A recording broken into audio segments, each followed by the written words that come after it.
안녕하세요. 김비트의 코인 생존기입니다. 이번 특별 영상은 GK 롤업과 지난 영상에서 설명드린 옵티미스틱 롤업에 대한 전격 비교, 그리고 GK 롤업에는 어떤 프로젝트들이 있는지에 대해서 설명드리려고 합니다. 아무래도 기술적인 내용이다 보니 내용이 다소 무겁고 어려울 수 있으나 다음 장과 산업을 이해하는 데 꼭 필요한 영상이 아닐까 싶습니다. 그럼 잘 참고해주세요. 그리고 저도 개발자는 아니다 보니 설명이 부족한 부분도 있을 수 있는 점 이해 부탁드립니다. GK 롤업은 영지식 증명, 그러니까 제로 놀리지 프루프라고 해서 GKP라고도 불리는데, 이 기술을 활용한 롤업을 이제 GK 롤업이라고 합니다.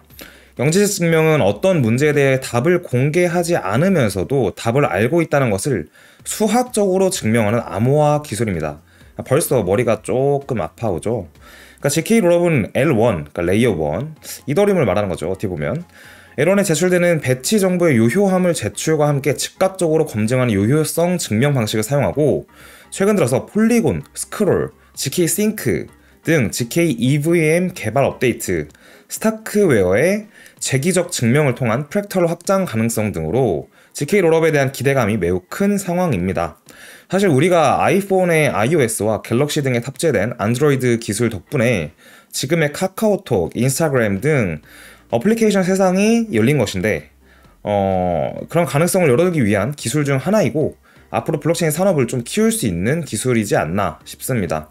참고로 비탈릭도 2022년에 열린 이더리움 서울에서 장기적으로 GK 롤업이 옵티미스틱 롤업보다 유망하다고 언급을 직접 하기도 했습니다. 자, 그럼 GK 롤업의 대표 프로젝트들을 보시죠. 첫 번째로는 GK 싱크 2.0이 있습니다. EVM 호환을 지원하고 솔라리티로 작성한 스마트 컨트랙트의 배포가 용이하며 사용자 입장에서 이더리움과 거의 동일한 DApp 사용 경험을 가능하게 합니다. 데이터 가용성에 유연성을 부여하는 GK 포터라는 기능을 추가해 롤업 대비 또 수수료가 100배 가까이 절약될 수 있다고 말합니다. 두 번째는 스타크넷입니다. GK 스타크 방식을 사용하며 스타크 EX 서비스는 개별 어플리케이션들에 맞게 트랜잭션을 수행 시 영지식 증명 생성 기능을 제공하는 확장성 개선 엔진이며 DYDX, 소레어, 이뮤터블 X 등 덱스와 게이밍 관련 프로젝트들이 이용하고 있다고 보면 되겠습니다. 그리고 22년에 출시된 스타크넷은 범용 솔루션으로 프로젝트들이 스타크넷상에서 범용 스마트 컨트랙트를 구성하고 운영할 수 있습니다. 세 번째는 모두 아시는 폴리곤입니다. 저희 팀에서도 비트이더 다음으로 근본이자 장기 프로젝트로 으뜸으로 항상 보는 게 폴리곤인데, 아실 분들은 아실 거예요. 2022년 내내 얘기했기 때문에. 그죠? GK 롤업을 활용하는 다양한 레이어 2 솔루션이라고 보면 되고요. 폴리곤 제로는 처리 속도에 중점을 둔 솔루션이고, GK 증명 생성의 소요 시간과 사용 용량을 최소화하는 것을 강점으로 하며, 폴리곤 헤르메즈는 헤르메스가 아니라 헤르메즈예요.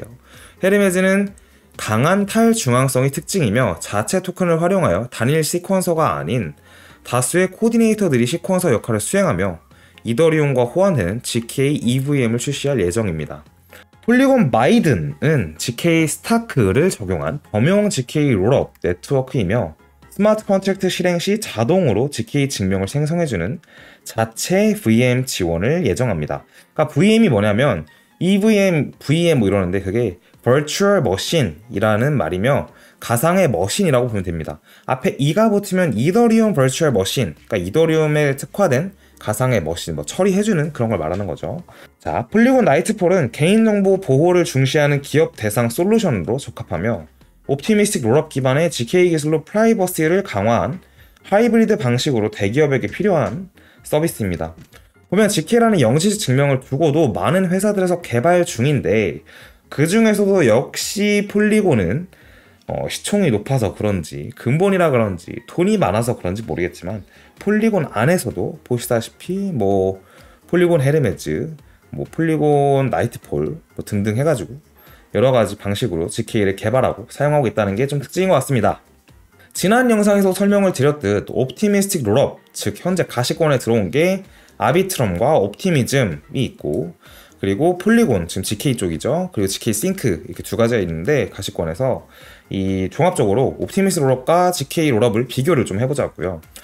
먼저 확장성 측면으로 보자면 옵티미스틱 롤업은 현재 현실적인 처리량은 100 TPS 정도이며, 이게 TPS는 transaction per second입니다. 초당 처리 가능한 거래량 뭐 이렇게 보면 좋을 것 같아요.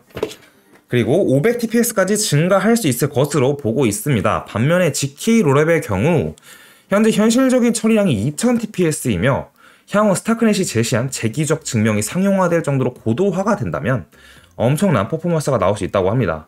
또한 트랜잭션을 일으키고 나서 후에 검증을 하며 이의를 제기하는 시스템인 롤업은 옵티미스틱의 경우에는 레이어 1에서 레이어 2까지 브릿지를 통해서 이동한 자산을 다시 인출할 때 아비트럼, 옵티미즘 모두 7일의 대기기간이 요구되는 반면에 GK 쪽에서는 빠르면 몇 분, 늦으면 6시간 정도의 시간이 걸리는 점이 차이점으로 보여집니다. 그러니까 7일보다는 몇 분밖에 안 걸리는 GK 쪽이 좀 빠른 거죠. 또한 신뢰성과 보안성 측면에서는 옵티미스틱의 경우는 N개의 노드 중 최소 하나는 정직하게 행동하여 시스템을 유지를 해줄 것이라고 가정하고 있으며 GK의 경우는 처음부터 모든 트랜잭션을 검증하기 때문에 신뢰도 측면에서도 GK 쪽이 유리하다고 볼 수 있습니다.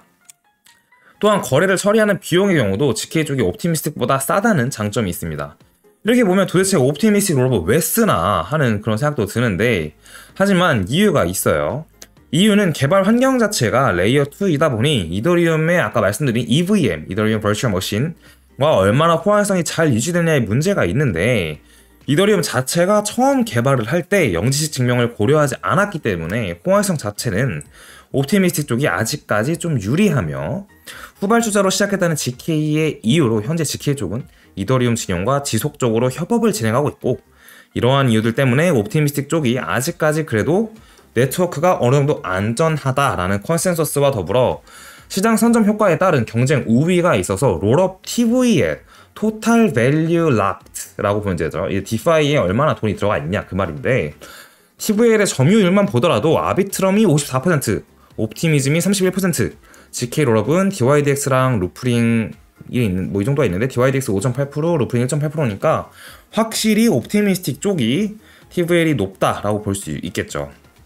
이 영상을 찍으면서 이제 3월 27일 날 폴리곤의 EVM, 그러니까 GK EVM 메인넷 이슈가 있는데 지금까지는 GK에 대한 설명 그리고 지난 영상에서 설명드린 옵티미스틱 롤업과 GK 롤업과의 비교가 있었는데 약 3주 정도 남았죠. 3주 후에 3월 27일에 폴리곤이 GK EVM 메인넷을 하는 이슈가 있습니다. 이것도 설명을 드리면서 영상을 마무리해 볼게요. 폴리곤은 영지식 기술을 활용하면서도 기존 이더리움 가상머신과 호환성을 가지는 확장성 솔루션인 GK EVM 베타 메인넷을 오는 3월 27일에 출시할 예정이라고 합니다. 지난 2월 14일에는 폴리곤은 공식 블로그를 통해 GK EVM 테스트넷 출시 이후 84,000개 이상의 신규 지갑을 생성시켰으며 30만 개 이상의 블록 생성, 75,000개 이상의 GK 증명을 생성시켜서 기존 GK 롤업에 비해 거래 처리 속도와 거래 처리 비용을 크게 개선시켰고 이에 따라서 메인넷을 진행하는 것 같습니다. GK EVM의 특징으로는 저렴한 비용, 고성능 EVM과의 호환성, 보안성 정도가 있어 보입니다. 많은 분들이 이러한 이벤트에서 가격적인 변동을 있음을 생각할 수 있으니까 중요한 이슈인 만큼 설명을 드리는 게 맞다고 설명을 드렸어요. 있는 사실만 설명을 드렸는데 이거가 뭐 광고니 뭐니 하면은 조금 그냥 어이가 없습니다. 자, 마지막 제가 드리고 싶은 말은 영상을 마치면서 롤업의 현재와 미래를 보면서 확장성에 대한 생각이 좀 들었는데 롤업이 확장성을 높여주는 이유는 다량의 트랜잭션을 배치화하여 메인 네트워크 처리해야 되는 트랜잭션의 수와 데이터 크기를 줄여주기 때문에 가능한 것이고 이더리움을 전송하는 트랜잭션의 경우 롤업 체인에서 실행 시 L1, 그러니까 이더리움 네트워크에 올라가는 데이터는 12바이트 미만으로 이더리움에서 실행 시 기존보다 10배 가까이 비용이 절약되기도 합니다. 그러니까 무슨 말이냐면 이더리움에서 처리해야 될 모든 것들 중에서 많은 부분들을 이제 옵티미스틱 롤업과 GK 롤업에서 처리를 해주고 이더리움에는 중요한 것들만 이더리움 네트워크에서 처리한다 라고 이해하면 가장 쉬울 것 같아요. 저희 개발자 아니잖아요.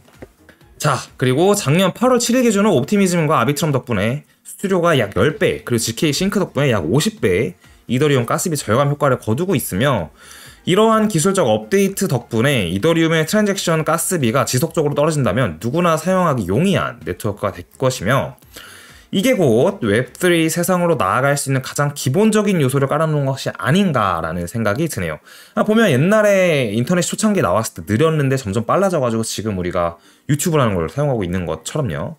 미래에는 이더리움이 2030년까지 1024개의 샤드로 분할되고 블록당 데이터 사이즈가 2.48메가로 늘어나며 롤업으로 트랜잭션당 데이터가 16바이트로 압축된 상황을 가정할 때 이더리움 네트워크에서 1382만 TPS의 처리 속도가 가능하다고 보고 있는데, 만약 이렇다면 지금 비자 카드가 거래가 몰리는 구간에서 필요한 TPS가 5만 TPS래요. 그러니까 초당 5만 건을 비자 카드가 처리하는데, 비자 카드고 나발이고 1382만 TPS면 그냥 엄청난 실생활에 접목이 가능한 블록체인 세상이 오지 않을까라는 생각도 드네요. 이번에 저희도 자료를 정리하며 역시 기적이란 한 번에 이루어지는 게 아니라 옵티미스틱과 GK 등 여러 기술들이 이더리움을 위해 노력하고 있기 때문에 그 기적이 천천히 이루어지지 않을까 하는 생각을 해봅니다. 자, 그럼 이번 영상 여기까지 하고 마치도록 하겠습니다. 감사합니다.